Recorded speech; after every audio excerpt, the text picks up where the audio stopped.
안녕하세요. 반갑습니다. 지난 시간에 이제 민주주의에 대한 새 시각에 대해서 얘기를 했었죠. 그래서 이상주의적인 시각, 그 다음에 최소주의 시각, 그 다음에 현실주의 시각에 대해서 얘기를 했었죠. 그래서 지난 시간에는 뭐 민주주의에 대해서 좀 여러분에게는 좀 실망스러운 좀 비관적인 그런 내용에 대해서 많이 강의를 했었죠. 이제 이번 시간에는 조금 덜 비관적인 얘기를 할게요.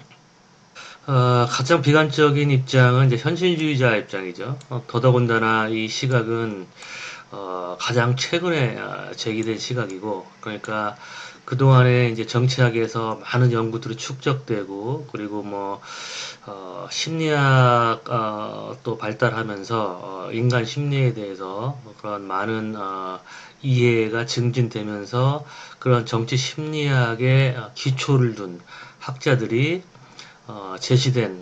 제시한 그런 시각이니까 상당히 큰 반향을 일으켰죠. 과거에는 뭐 예를 들어서 마르크시즘이나 이제 이런 정치 사상을 하는 입장에서 뭐 자본주의나 아니면 뭐 자본주의 하에서 민주주의를 비판하는 시각, 그러니까 뭐 계급 갈등의 측면에서 민주주의를 보고, 그리고 결국에는 뭐 하부 구조, 그러니까 자본주의 경제 구조가 상부 구조를 결정한다. 그러니까 그런 구조주의적인 결정론이 있었긴 했었죠. 그래서 결국에는 뭐 민주주의라는 거는 자본주의 그런 질서를 유지하기 위한 그런 제도이고, 결국에는 자본가가 노동자를 지배하게 돼 있다. 그런 시각에서 민주주의를 이제 비판했었죠. 그리고 이제 그 시각이 정말 틀린 것도 아니죠. 뭐 여러분이 지금 뭐 한국도 그렇고 뭐 미국도 보면은 상당히 어떤 재력가나 뭐 자본가 그런 권력가, 그리고 뭐 한국 같은 경우에는 뭐 그 소위 우리의 그 종에 불과한 머슴에 불과한 그런 정치인들이 권력을 가지고 뭐 그리고 자신들이 먼저 정보를 편취해서 그 정보를 이용해서 뭐 부를 축적하기도 하고, 그리고 그 정치인들 권력가 관료 그들은 또 이제 자본가들 그리고 재벌들과 어떤 공생관계 뭐 그런 이제 어떤 마르크시즘에서 얘기하는 그런 자본의 영향력이 뭐 전혀 작동하지 않는 건 아니죠. 그리고 뭐 검언 유착. 그러니까 한국에는 뭐 수구 세력, 그리고 보수 언론, 그리고 검찰, 그리고 뭐 재벌 그런 3대 세력들이 과거에 한국을 지배해온 것도 사실이죠. 물론 이제 그럴 때마다 일반 시민들이 그런 어, 보수 정권이 만들어서 어떤 그 부정부패를 저지르거나 뭐 그랬을 경우에 다시 그걸 제자리에 돌려놓는 그런 뭐 현대 한국 민주주의의 반복이었죠. 근데 어쨌든 그런 마르크스주의의 그런 생각이 또 이제 100% 맞은 것도 아니죠. 그냥 조금 전에 얘기했듯이 국민들도 어떤 그런 민주주의의 작동에 문제가 있을 때 저항할 줄 알고, 그리고 또 민주주의 제도라는 게 있기 때문에 1인 1표제 또 다수의 힘, 그러니까 돈의 힘만이 또 민주주의를 지배하는 건 아니고, 또 다수의 힘, 또 민주주의에 중요한 역할을 하고, 하지만 뭐 그 교과서에 나오는 것처럼 민주주의에서 모든 국민들이 똑같은 영향력 1인 1표, 또는 한국 같은 경우는 1인 2표를 모든 국민들이 행사한다고 해서 모든 국민들이 자신의 어떤 경제력과 상관없이 또는 사회적인 그런 지위와 상관없이 모두 동등한 영향력을 행사한다고 보기는 어렵죠. 나중에 내가 제도주의적인 시각에 대해서 조금 더 자세히 얘기하겠지만, 그렇다고 해서 마르크스주의자들이 그러니까 그런 경제 결정론자들이 얘기하는 것처럼 재벌이 완전히 지배하는 건 아니죠. 근데 이제 현실주의자의 시각은 이제 그런 시각에서 민주주의를 비판한 건 아니고, 그러니까 상당히 학술적인 시각, 그리고 정치 심리학적인 그런 학문적인 성과에 근거해서 어떤 인간의 그런 본성, 인간의 심리를 근거로 민주주의의 작동 원리를 비판을 한 거기 때문에 그것도 민주주의의 모태라고 부를 수 있는 미국을 분석해서 이런 시각을 제시했기 때문에 상당히 큰 반향을 일으켰고 이제 큰 충격이라고 아니할 수 없죠. 어, 그래서 결국 이제 현실주의 시각을 뭐 정리를 하면 사람들은 그다지 이렇게 정치 영역에서 합리적인 선택을 하지 않는다는 거예요. 그러니까 합리적인 선택 이론에 의하면 사람들은 분명한 정책적인 선호를 가지고 있고 따라서 그 선호에 의해서 정당을 선택하는데 그게 아니라 사람들은 이런 감정적인 귀속감, 심리적인 그런 태도 이제 그런 것들이 거꾸로 정책적인 선호를 결정한다는 거예요. 그러니까 어떤 계산적인 정책적인 선호가 정당 정체성을 결정하는 게 아니라 거꾸로 집단 정체성이 정당에 대한 충성도를 결정하고 또 정당에 대한 충성도가 정책이나 이념을 결정한다는 것이죠. 뿐만 아니라 심지어 일반 유권자들은 지도자의 국정 운영 능력을 심판한 능력이 없다. 그리고 이 그림이 보여주듯이 경제가 발전할수록 여당에 대한 지지가 증가해야 되는데 증가하지 않거나 아니면은 아무런 영향력이 없다는 걸 보여주는 것이죠. 그래서 상당히 이 현실주의 시각이 그동안의 어떤 민주주의에 대한 희망, 기대, 그리고 민주주의의 어떤 정당성의 그런 반기를 드는 또는 그런 과거의 시각에 대해서 우리가 다시 한번 생각을 해보게 하는 중요한 그런 시각이라고 할 수 있죠. 그렇다면 우리는 민주주의에 살면서 투표를 하는데 민주주의가 제대로 작동하지 않는다면 왜 우리가 선거를 하고 그게 선거가 무슨 의미가 있는가 이제 그런 회의에 우리가 비관적인 생각을 할 수밖에 없겠죠. 그렇다면 그 다음 노트에서는 여기에서는 현실주의적인 시각이 비판한 그리고 현실주의적인 시각이 기반을 두고 있는 이 두 시각 그러니까 합리적 선택 이론은 현실주의 시각이 비판하는 것이고 정치 심리학적 이론 현실주의자 시각이 기반을 둔 그런 입장이죠. 이 두 시각을 두 이론을 이제 비교하면서 현실주의자 시각을 한번 재검토해 볼게요. 그러니까 합리적 선택 이론에 이제 기반을 둔 게 이제 공간 이론이죠. 뭐 다른 수업 시간에 얘기를 했지만 유권자들은 다른 유권자들의 입장과 그리고 정당들의 입장에 대한 완전한 정보를 가지고 있다. 달리 얘기하면 유권자들은 정당들의 정책 입장을 잘 알고 있다라는 그런 이제 가정을 근거로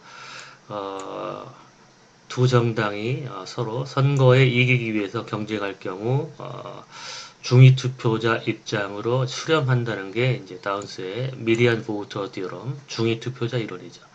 그래서 이 공간 이론에 의하면 물론 이제 다운스가 최초로 이제 공간 이론을 제시를 했지만 그 이후로 이제 수없이 많은 학자들이 다운스의 어떤 그런 결론의 타당성을 재검토하면서 많은 후속 연구들을 제시를 했었죠. 이제 그런 모든 연구들을 이제 공간 이론, 스페이셜 티오리라고 부르죠. 스페이셜 그러니까 공간의 정당들의 정책 입장을 배열할 수 있다는 거죠. 스페이스에. 그리고 유권자의 입장도 뭐 좌우의 공간, 1차원적인 좌우 공간, 또는 뭐 2차원적인 그런 진보 보수 공간에 이렇게 배열할 수 있다는 게 이제 공간 이론이죠. 그래서 이 공간 이론이 성립하기 위해서는 유권자들이 안정적인 정책적인 선호를 가지고 있다는 가정을 해야 되는 것이죠. 그리고 조금 전에 얘기했듯이 완전 정부 가정을 해야 되는 합리적 선택 이론을 이제 비판하면서 미시간 대학을 이제 중심으로 정치 심리학적인 그런 방법에 기반을 둔 그런 유권자에 대한 태도 이론이 굉장히 활성화됐는데 그 중에 하나가 이 캄브러스라는 굉장히 저명한 학자죠. 이 미시간 학파의 근간을 이루는 이 학자가 이제 무태도 이론이라는 걸 제시를 했는데 한마디로 얘기하면 공간 이론, 합리적 선택 이론의 가정이 틀렸다는 것이죠. 그 유권자들은 안정적인 정책 선호를 가지고 있지 않을 뿐만 아니라 태도가 없다는 거예요. 이제 그 근거는 뭐냐면 설문조사를 해보면 유권자들의 그런 태도, 뭐 예를 들어서 정책에 대한 태도, 정책 입장, 정당에 대한 뭐 호감도, 태도, 뭐 이런 것들이 굉장히 가변적이라는 거예요. 그래서 뭐 문항의 순서를 바꾸기만 해도 유권자들의 어떤 응답이 굉장히 달라지고 또는 그 설문조사를 하는 조사자들의 인종이 뭐 흑인이거나 아니면 백인이거나에 따라서 유권자들의 응답 태도가 달라지고 그리고 응답하는 응답 당시에 그 직전에 어떤 TV를 봤는데 뭐 반정부적인 그런 내용을 방송하는 TV를 보면 또 거기에 따라서 영향을 받고 그렇기 때문에 너무나 일관된 태도를 보이지 않기 때문에 유권자들은 태도가 없다. 정치적인 태도가 없다. non-attitude theory 이런 이제 시각을 제시를 하죠. non-attitude attitude 무태도 이론 attitude 그래서 유권자들은 비일관적이고 불안정한 태도를 가지고 있다.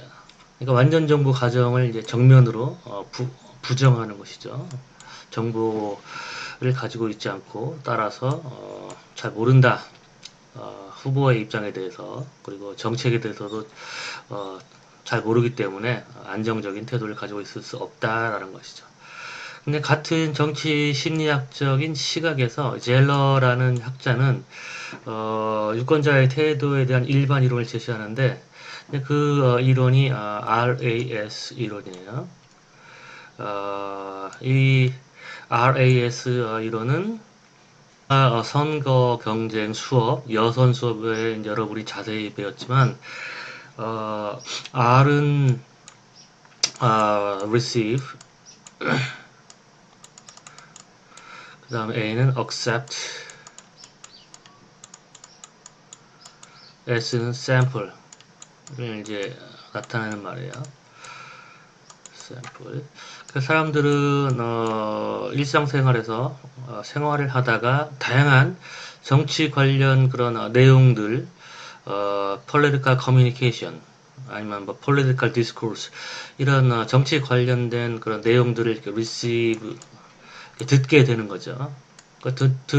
이런 이제 내용들을 들을 때 이제 사람들은 이거를 자기가 수용을 할 것인지, accept 할 것인지, 아니면 reject 할 것인지, 그걸 거부할 것인지를 결정을 하죠. 그러니까 대부분의 사람들은 이런 다양한 정보들을 듣고 그 정보의 어떤 출처나 아니면 정보의 어떤 논리적인 타당성 뭐 그런 걸 다 일일이 따져가지고 올바른 거를 받아들이는 게 아니라 주로 자기가 이미 가지고 있는 어떤 정치적인 성향에 맞으면은 그러한 일치하는 자기 정치적인 성향과 가치와 일치하는 건 주로 받아들이는 경향이 있고 그렇지 않은 건 거부해버리는 경향이 있죠. 지난 시간에 정치는 옳고 그름의 문제가 아니라 좋고 싫음의 문제라고 얘기했잖아요. 그 얘기가 이제 바로 이 얘기예요. 그러니까 인지 부조화 이론에서 얘기했듯이 사람들은 어떤 옳은 지식 그리고 정의로운 그런 것보다도 그런 걸로 어떤 인형을 판단한 게 아니라 자기의 어떤 처지, 자기의 상황, 자기가 이미 가지고 있는 가치관, 태도, 그리고 뭐 정치적인 성향, 이제 거기에 맞는 거는 받아들이는 거예요. 뭐 최근에 이제 뭐 친구를 만났는데 그 전에는 굉장히 친정부적인 입장의 친구였는데 이제 부동산 정책 어, 에 대해서 이제 굉장히 본인이 어떤 임대 사업을 하는 모양이에요. 이제 그리고 뭐 의사 친구들도 마찬가지고. 그러니까 이제 그게 현 정부의 입장이 이제 자신의 그런 어떤 경제적인 그런 어, 상황하고 일치하지 않는 것이죠. 그러니까 이제 갑자기 이제 반대로 그러니까 돌아서더라고요. 그러니까 이제 어떤 자기의 처지에 따라 사람들은 그러니까 그 어떤 정책 내용이 옳고 그름을 따지는 게 아니라 뭐 과거에도 마찬가지죠. 그러니까 이명박 후보가 어떤 BBK라는 그런 주가 조작 회사에 투자했다는 그 사실, 그런 비디오 동영상을 이 TV에 방영됐음에도 불구하고 많은 사람들이 이명박 후보를 지지를 하잖아요. 그걸 알면서도. 그러니까 옳고 그름을 따졌다면은 이명박 후보를 지지하면 안 되는데 이제 이명박 후보가 경제를 살린다고 얘기하니까 이제 그거를 기대하고 이명박 후보가 대통령이 돼서 경제를 살리면은 뭐 자신의 형편이 뭐 나아지겠다고 뭐 그렇게 생각을 했겠죠. 그러니까 옳고 그름 때문에 어떤 정치적인 판단을 하는 게 아니라 좋고 싫음 그리고 뭐 조금 전에 얘기했지만 어떤 경제적인 이익 그건 어떻게 얘기하면 또 합리적인 판단이죠. 당연히 뭐 의사나 아니면 돈 많은 사람들이 자신이 정책적으로 손해를 볼 것 같으면은 뭐 그런 정책에 반대하는 건 어떻게 보면 당연한 거고 그게 정치인 것이죠. 근데 문제는 이제 서민들이나 사회적인 약자들이 자신들에게 해를 끼치는 그런 정당에게 그런 실체 없는 그런 캠페인에 속아서 자신에게 해 끼치는 정당에 를 지지하는 게 문제가 되는 것이죠. 뭐 실제로 이명박 대통령이 뭐 당선이 돼서 많은 친재벌적인 정책, 감세 정책, 그리고 사실 뭐 이런 부동산 이 지금 상승하고 있는데 이제 그때 이제 빚을 내서라도 집을 사라고 얘기했잖아요. 그리고 많은 그런 부동산, 어떤 투기를 부추기는 그런 정책을 많이 만들었었죠. 이제 그런 제도의 효과가 뭐 지금 나고 있는지 몰라도. 이제 그런 걸 보면은 이제 그게, 서민들한테, 좋지 않은 정책들이죠. 근데 이제 서민들이 오히려 이제 이명박 후보를 지지하고 뭐 그러니까 이제 그런 게 문제가 되는 건데 부자들은 뭐 당연히 자신들에게 정책적인 이익을 주는 정당 후보에게 후보를 지지하는 건 당연한 거고 그리고 또 뭐 보수적인 가치관을 가지고 있는 사람은 당연히 보수를 지지하는 거고 이제 진보적인 생각을 가지고 있는 사람은 이제 진보를 지지하는 것이겠죠. 근데 어쨌든 사람들은 정의롭고 정의롭지 못한 걸 가지고 어떤 정치적인 태도를 형성하는 게 아니라 자기의 뭐 이익이 될 수도 있고 자기의 기존의 가치관이 될 수도 있고 이제 그런 좋고 싫음의 문제에 따라서 어떤 정치적인 태도를 형성하게 되는 거죠. 그 정치 정보도 받을 것인지 거부할 것인지 이제 그런 결정마저도 이제 옳고 그름이 아니라 싫고 좋음으로 이제 이렇게 받을 것인지 말 것인지를 결정하는 것이죠. 그래서 이제 머릿속에 이제 다양한 그런 정치 정보가 이제 들어가 있죠. 뭐 지난 여러 번 그랬던 그림이지만 이렇게 맹구 여러분은 맹구가 누군지 아는지 모르겠어요. 이렇게.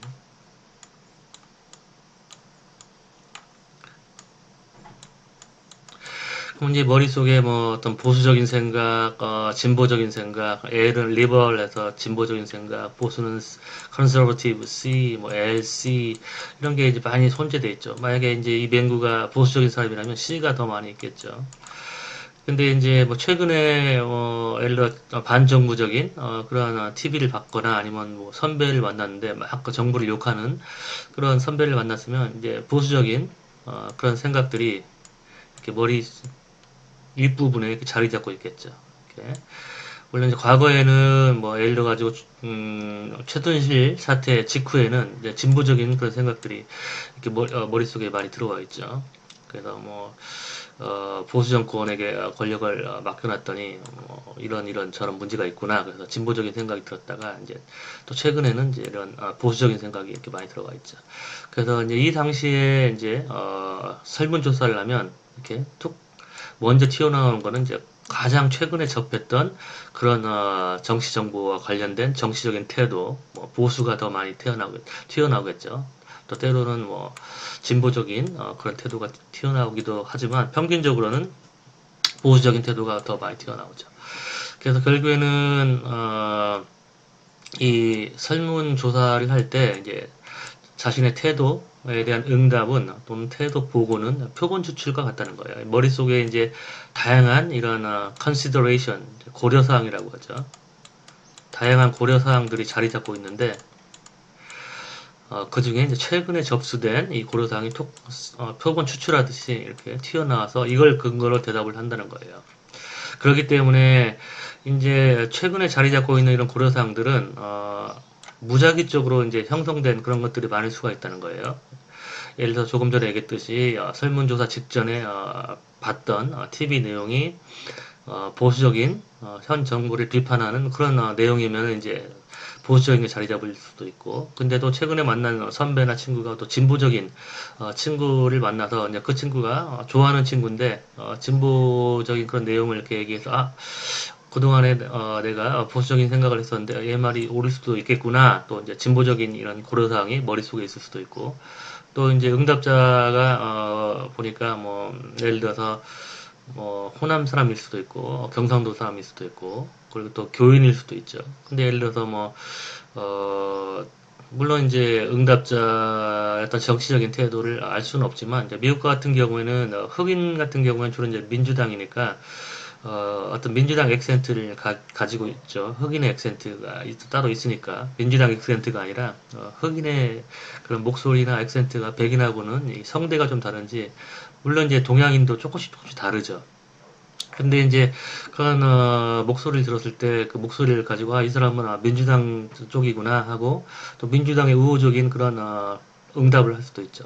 또 보기의 순서 문항의 보기의 순서에 따라서 다 이제 이런 응답들이 달라지는데 이제 그런 것들은 다 무작위적인 그런 변수라는 거죠. 뭐 보기의 순서나 문항의 어떤 어구이나 아니면은 뭐 최근에 갑자기 만난 친구나 아니면 응답자의 성별, 응답자의 어떤 액센트, 인종 이런 것들은 다 무작위적인 거기 때문에 결국에는 어떨 때는 부정적인 게 더 많이 튀어나오기도 하고 어떨 때는 진보적인 게 많이 튀어나오기도 하는데 그런 이제 무작위적인 비체계적인 요인 때문에 이제 때때로 이렇게 다른 태도를 보이기는 하는데 그래도 이제 평균적으로는 그게 이제 진보적인 사람을 만났을 때는 응답자를 만났을 때는 진보적인 게 튀어나오기도 하지만 항상 이 사람이 진보적인 응답자만 만날 일은 없잖아요. 아니면 진보적인 친구만 만날 일은 없고 물론 사람들은 이제 주변에 자기하고 비슷한 생각을 가지고 있는 사람끼리 만나긴 하지만 조금 전에 얘기했던 뭐 문항의 순서, 보기의 순서 이제 이런 것들은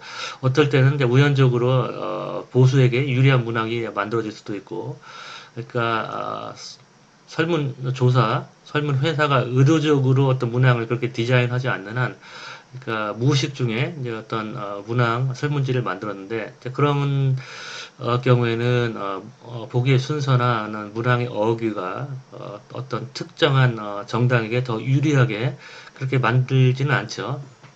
여론조사 회사에서. 왜냐하면 여론조사 회사는 정확성을 추구하기 때문에 그러니까 어떤 예측을 잘 하면 할수록 그 회사의 매출이 올라가기 때문에 의도적으로 뭐 더 보수적인 응답이 나오게 한다거나 진보적인 응답이 나오게 한다거나 그러면 그 회사는 장기적으로 뭐 망할 가능성이 높죠. 그러니까 의도적으로 그럴 가능성이 낮고 어쨌든 그래서 이런 태도가 불안정하게 나타나는 이유는 사람들이 태도가 없기 때문에 그런 게 아니라 이 설문응답 당시에 있는 수없이 많은 그런 무작위적인 랜덤한 또는 asymmetric 그러니까 비체계적인 그런 이유 때문에 이 태도의 불안정성이 나타나는 거지 사람들이 태도가 없는 건 아니라는 거예요. 그러니까 평균적인 태도는 사람들은 다 가지고 있다는 거예요. 그러니까 때때로 설문응답 당시에 다른 응답을 태도를 보고하긴 하지만 사람들은 저변에 자신들의 평균적인 태도가 존재한다는 게 바로 RAS, 라스 이론이에요. 그렇다면은 이 정치 심리학적 시각을 채택하는 그런 연구 내부에서도 기존의 이 무태도 이론을 이제 비판을 하고 있고, 그 다음에 이제 밑에는 이제 내가 여기서부터는 이제 집단 이론을 이제 비판을 한 거예요. 집단 이론에 의하면 이제 사람들의 어떤 정치적인 태도는 그 사람이 소속된 어떤 집단, 주로 이제 그런 정체성 또는 심리적인 귀속감 아니면 뭐 친근감 뭐 그런 것이 사람들의 정치적인 태도를 결정한다고 하는 것이죠. 하지만 똑같은 소속 집단 내부에서도 variation 차이가 발생하잖아요. 같은 집단인데도 어떤 사람은 더 진보적이고 보수적이고 물론 이제 집단 간의 차이가 있긴 하죠. 호남 사람하고 영남 사람하고 전체적으로 평균적으로는 차이가 있긴 하지만 호남 사람 내부에서도 진보적인 사람이 있고 보수적인 사람들이 있고 그리고 또 예를 들어서 부동산 정책에 찬성한 사람 반대한 사람이 있고 마찬가지로 그냥 영남 사람도 내부적인 그런 베리에이션 차이가 있는 것이죠. 그렇다면은 그거는 이제 집단 이론으로 설명을 할 수가 없는 것이죠.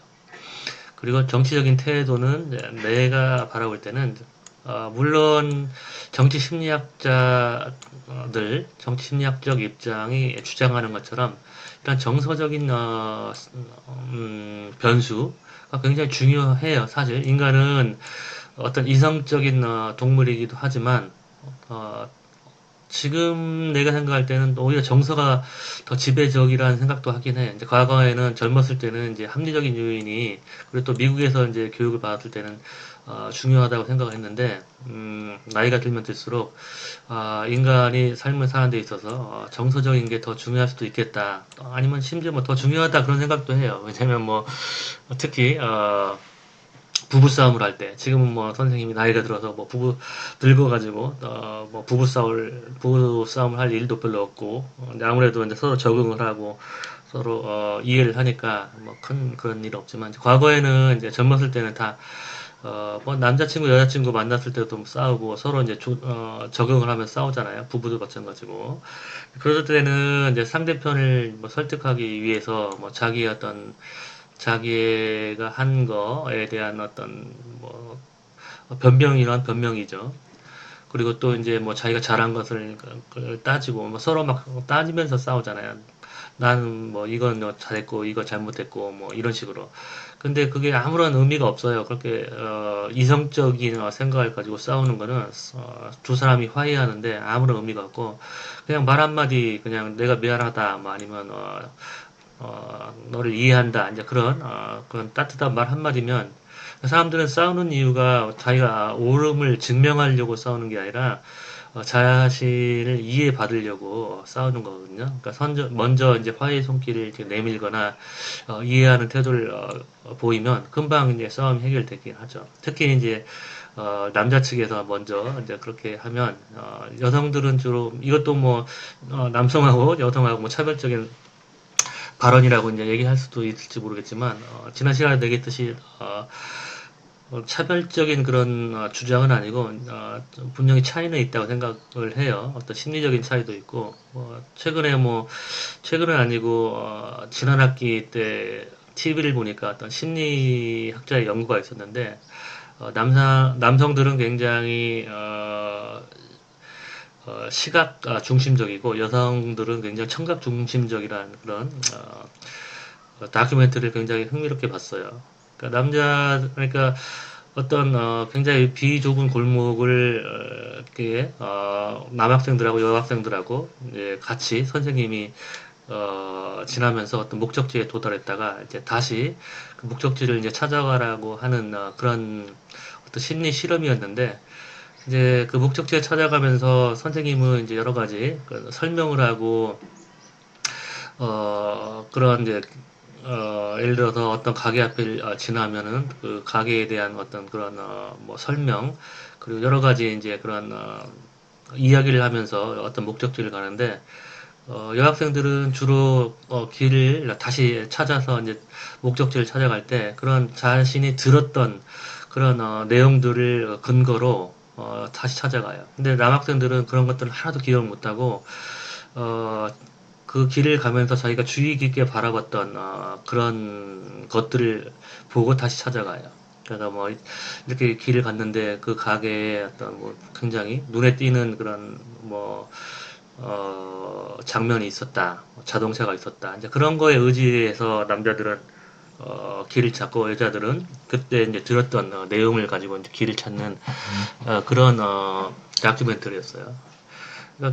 그러니까, 나도 이제 우리 애들을 키우면서 이제 우리 아들한테 아무리 무슨 얘기를 해도 이게 듣지를 않는 거예요. 그래서 나는 이제 그때까지만 해도 얘가 내 얘기를 집중을 안 하고 안 듣는구나. 아니면 또 안 듣는 척 하는구나 그렇게 생각했는데 그 다큐멘터리를 보고 이제 깨달았던 게 안 듣는 게 아니라 남자가 원래 이렇게 돼 있구나. 그러니까 실제로 이제 우리 집사람한테 가장 많이 혼나는 게 왜 사람 말을 안 듣느냐거든요. 그러니까 뭐라고 얘기를 하면 이제 그 다큐멘터리를 보고 나서 내 스스로 깨달은 거예요. 내가 듣지를 않아요. 그 뭐라고 하는데 집중을 하지 않고 내가 알아서 하면 되는데 뭐 왜 뭐라고 저렇게 할까 그 생각을 딱 하면서 그리고 더군다나 이제 나이가 들어서 귀가 더 어두워졌기 때문에 뭐라고 해도 잘 안 들려요.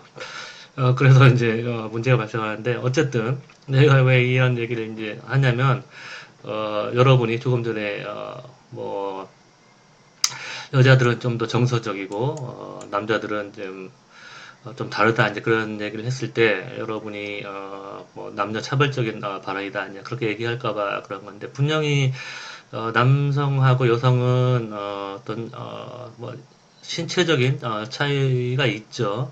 그리고 어떤 호르몬의 그런 차이가 있고 뭐 남성 호르몬이 뭐 토스테스테론인가 뭐 테스토스테론인가 그거는 어떤 결단 을 하고 어떤 뭐 위험을 뭐 감수하는 그리고 어떤 승부를 즐기고 하고 싶은 그런 심리적인 상태를 만드는 영향을 미친다고 해요. 그리고 에스트로겐이랑 또 다르고. 그러니까 분명히 그런 몸에서 분비되는 그런 호르몬이 다르잖아요. 그리고 또 남성 사이에서도 차이가 있고 여성 사이에서도 다 호르몬이 차이가 있으니까. 그러니까 이걸 뭐 남녀를 뭐 차별한다고 그렇게 받아들이지 마세요. 그런 차이를 그냥 얘기하는 것 뿐이니까. 근데 어쨌든 이제 부부 간에 아니면 친구 간에 그런 어떤 갈등이 있을 때 여성들은 어떤 정서적인 안정감이나 어떤 정서적인 이해 이제 그거를 바라는 거기 때문에 이제 근데 남자들은 이제 그런 것보다는 어떤 잘잘못을 따지죠. 그러니까 좀 이성적으로. 근데 여성이 원하는 건 그런 게 아니죠. 그래서 남자가 여성을 이제 이해하면 그런 잘잘못을 따지기보다는 그냥 뭐 달래는 식으로 아니면 뭐 이해를 하는 식으로 하면 훨씬 더 해결이 빨리 될 거예요. 그리고 여성도 마찬가지로 이제 남성이 따지거나 그렇게 하면 자신을 뭐 덜 사랑해서 덜 좋아해서 그런 게 아니라 남자가 이제 그런 두뇌 구조를 가지고 있다는 걸 이제 서로 이해하면 둘이 남자하고 여자하고 어떤 좋은 관계를 유지하는 데 도움이 될 거예요. 요즘에는 조금 안타까운 게, 물론 모든 학생들이 그런 게 아니라, 그 남녀의 관계가 어떤 갈등 관계, 경쟁 관계로 되는 것 같아서, 그게 이제 굉장히 좀 안타까워요. 그리고 뭐 일베나 아니면 뭐 외갈리아, 뭐 그런 이상한 그런, 집단이 있다는 걸 내가 들었는데, 물론 뭐, 내 수업을 듣는 학생들 중에서 뭐 그런 학생들이 전혀 없지는 않겠죠. 하지만 그거는 굉장히 반자연주의적인 것이죠. 자연의 섭리가 그러니까 여성과 남성 그리고 또 동물로 얘기하면 수컷과 암컷 뭐 그게 이제 다 자연이 어떤 종의 유지를 위해서 또 서로 자연적으로 생태적으로 서로 좋아하고 사랑할 수밖에 없는 이제 그게 자연계의 섭리인데 이제 요즘에는 그것마저도 자연계의 섭리마저도 이렇게 부정하는 그런 사회 현실이 된 것 같아서 굉장히 조금 비정상적이다 이제 그런 생각을 하게 하죠. 그래서 여러분 뭐 그런 생각을 가지고 있는 사람이라면 물론 이제 어떤 그게 사회 구조의 모순이고 제도의 모순이기 때문에 이제 그런 제도나 어떤 구조의 모순을 개혁하려고 하는 아니면은 이제 그 변화를 시키고자 하는 어떤 정치적인 활동을 하되 서로 증오하고 미워하고 이제 그러지는 않았으면 좋겠어요. 그러니까 서로 뭐 여성이 남성을 미워하고 남성이 여성을 미워하고 그 서로 그 상대를 미워하기보다는 그냥 그런 현실, 서로 경쟁자가 되도록 만드는 그 현실에 대해서 비판하고 어떤 정치적인 그런 태도를 통해서 정치에 참여해서 그거를 해결하려고 해야지 뭐 서로를 미워할 이유는 없는 거죠. 그럼 굉장히 반자연주의적인 것이죠. 어쨌든 그래서 내가 이제 얘기하고자 하는 거는 의외로 젊었을 때 내가 생각했던 것보다 굉장히 사람들은 정서적이구나. 그리고 정서적인 그런 태도가 중요하다. 인간의 삶에 있어서. 그 회사에서도 사실 뭐 어떤 머리 좋은 사람을 더 좋아하지 않아요. 여러분 친구들 사이에서도 인기 있는 친구가 머리 좋은 친구는 아니잖아요. 그러니까 더 적극적이고 그리고 뭐 친화력이 있고 그리고 또 주도적이고 이제 그런 사람을 더 좋아하죠. 그리고 또 사회에서 능력이라는 게 머리 좋은 게 능력이 아니에요. 학점 잘 따고 뭐 좋은 명문대 나온 게 사회에서 어떤 문제 해결을 할 수 있는 능력이 아니거든요. 그러니까 인간 간의 관계에 있어서 어떤 갈등이 생겼을 때 그걸 잘 해결하고 그리고 뭐 영업이라는 것도 그렇잖아요. 상대편 마음을 잘 읽고 그리고 상대편을 설득시키는 뭐 그런 심리적인 그런 게 굉장히 중요하죠. 하지만 그렇다고 해서 뭐 심리적인 것, 정서적인 것만 우리의 삶을 지배하는 건 아니고 분명히 또 회사에서도 친화력이 있고 뭐 잘 웃고 뭐 노래방 가서 뭐 노래 잘 부르고 뭐 그런 사람을 살아남는 게 아니죠. 또 능력이 있고 물론 이제 그 능력에는 조금 전에 얘기했던 어떤 정서적인 능력이 굉장히 중요하죠. 하지만 어떤 인지적인 능력이나 어떤 문제 해결 능력 그런 것도 중요하죠. 근데 어쨌든 정치적인 태도란 거는 이제 내가 생각했던 것보다는 정서적인 그런 태도가 굉장히 중요하고 정서적인 어떤 요소, 영향이 중요하고 그 다음에 이제 잘러가 얘기했던 것처럼 이제 인지적인 그런 요소가 중요하다. 잘러는 사람들이 정치적인 태도, 분명한 태도를 가지고 또는 안정적인 태도가 형성되기 위해서는 뭘 알아야 된다는 거예요. 그러니까 뭐 어떤 실험이 있냐면 어떤 캠페인을 했는데 음, 캠페인을 통해서 사람의 태도 변화를 봤더니 어, 정치 정보가 없는 사람들 정치 정보가 없는 사람들은 캠페인에 효과가 없어요. 왜냐하면 캠페인을 해도 무슨 얘기를 하는지 그리고 그 캠페인이 가지고 있는 정치적인 함의 또는 정파적인 당파적인 함의가 뭔지 모르기 때문에 거의 영향을 안 미치고 그리고 또 이제 정치 정보가 굉장히 많은 사람들은 어떤 캠페인이 가지고 있는 그런 함의를 파악하기 때문에 자신의 정치적인 태도하고 일치하지 않으면 그 태도를 그 캠페인이 주장하는 내용을 거부해버려요. 그 자신의 어떤 정치적인 태도와 일관된 그런 캠페인 내용은 받아들이고 실제로 뭐 TV를 보면은 정치평론가들이 이제 두 패널로 나눠가지고 진보적인 패널, 보수적인 패널로 나눠가지고 서로 디베이트를 많이 하죠. 그럼 정치 정보가 많은 사람은 이제 그걸 보고 그런 패널들이 진보적인 편을 드는지 보수적인 편을 드는지 그걸 이제 금방 포착을 하고 파악을 하기 때문에 그런 패널들의 그 얘기를 종합해가지고 얘기해서 누가 더 옳다 그렇게 판단하는 게 아니라 금방 정치적인 함의를 포착하고 자신의 어떤 정치적인 태도와 일관되지 않고 일치하지 않으면 거부해버리고 일치하는 사람의 입장을 받아들이죠. 그러니까 자신의 정치적인 태도와 일치하지 않는 사람이 뭐라고 주장을 하면 저것도 거짓말하고 있구나 아니면 이렇게 포장을 해가지고 자신의 어떤 그런 정치적인 입장을 사람들에게 이렇게 속여가지고 이렇게 얘기를 하고 있구나 이런 식으로 이제 받아들이기 때문에 어떤 캠페인의 효과가 없는 거죠. 정치적인 그런 지식이 많은 사람들은 그러니까 인지적인 게 굉장히 중요하다는 거예요. 그러니까 정치적인 정보가 많은 사람들은 분명한 정치적인 태도를 가지고 있고 또 안정적인 정치적인 태도를 가지고 있다는 거예요. 그거 이제 합리적인 요인도 중요해요. 그 합리적이라는 건 여기서는 이제 내가 합리적인 선택 이론 수업에서 얘기하는 합리적인 요인이 아니라 이제 일상적인 용어에서 얘기하는 합리적인 요인을 얘기하는 거예요. 그 일상적인 용어에서 우리가 합리적이다 얘기하면은 뭐 계산적이다 아니면 뭐 그리고 어떤 경제적인 이익을 따지는 거 그런 걸 이제 합리적이라고 얘기를 하죠. 네, 그래서 이런 의미에서 합리적인 요인이라고 얘기한 거예요. 합리적 선택 이론에서 얘기하는 합리성과 다른 개념이에요.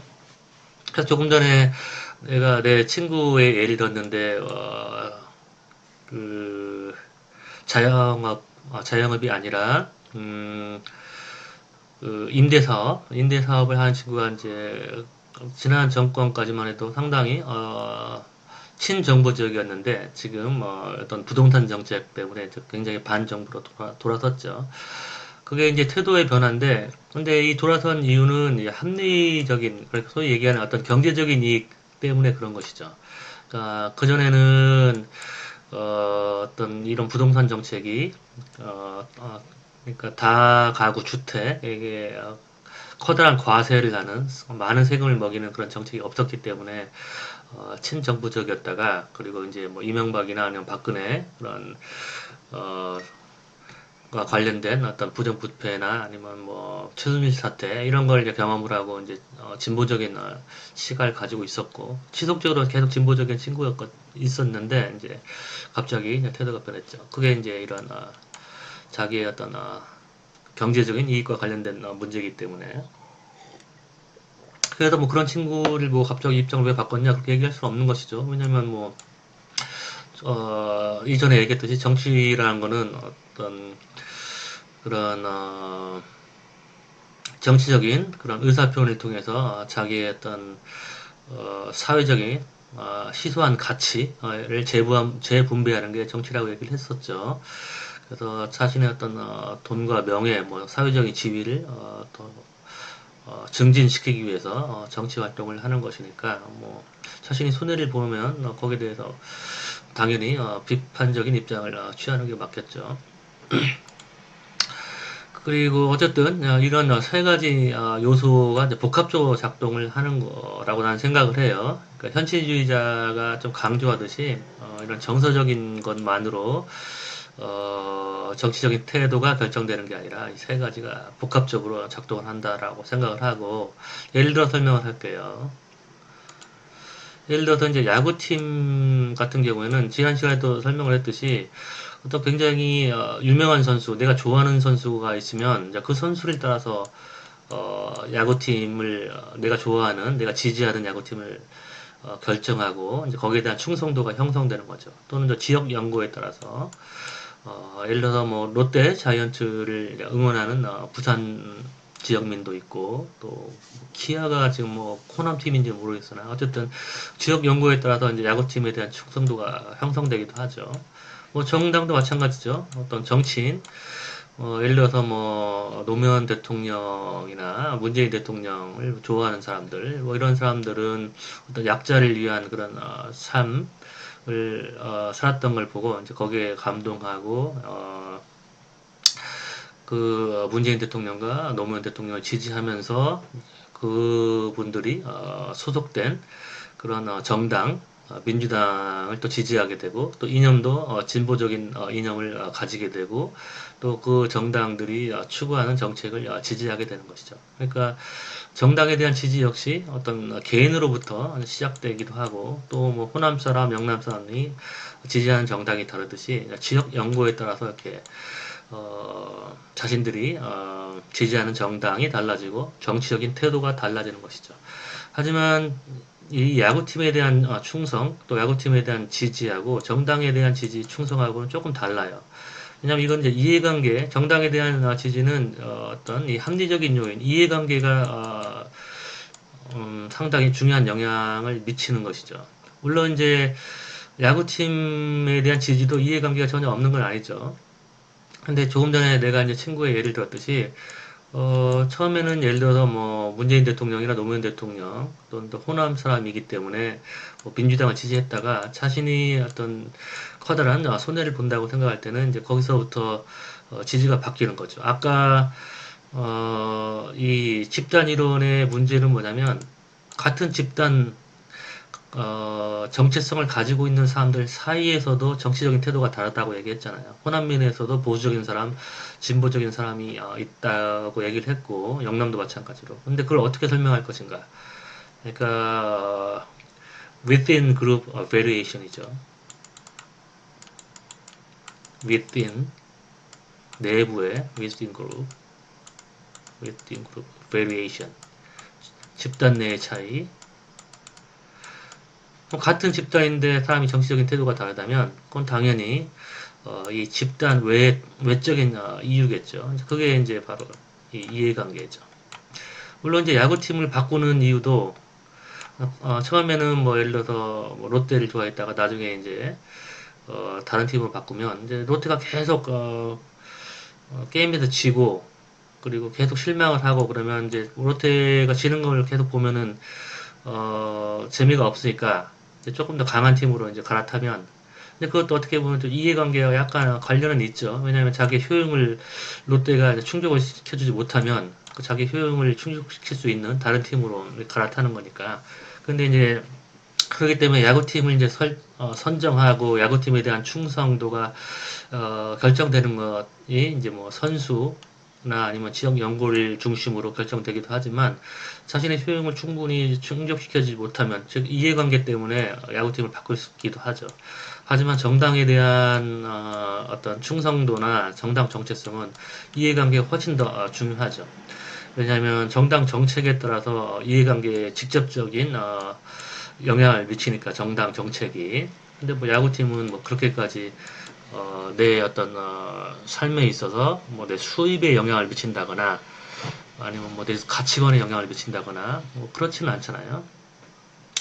근데 이제 정당이란 거는 경제와 마찬가지로 국가 자원의 재분배에 영향을 미치는 그런 활동을 하잖아요. 정책을 통해서. 그리고 정치라는 거는 사회적인 그런 사회적으로 희소한 그런 가치를 재분배하는 게 정치라고 얘기했죠. 정당이 바로 그런 역할을 담당하는 거기 때문에 이 정서적인 것만으로 정당에 대한 선택, 정당에 대한 지지를 설명할 수는 없죠. 그러면 오늘은 이제 여기까지 할게요.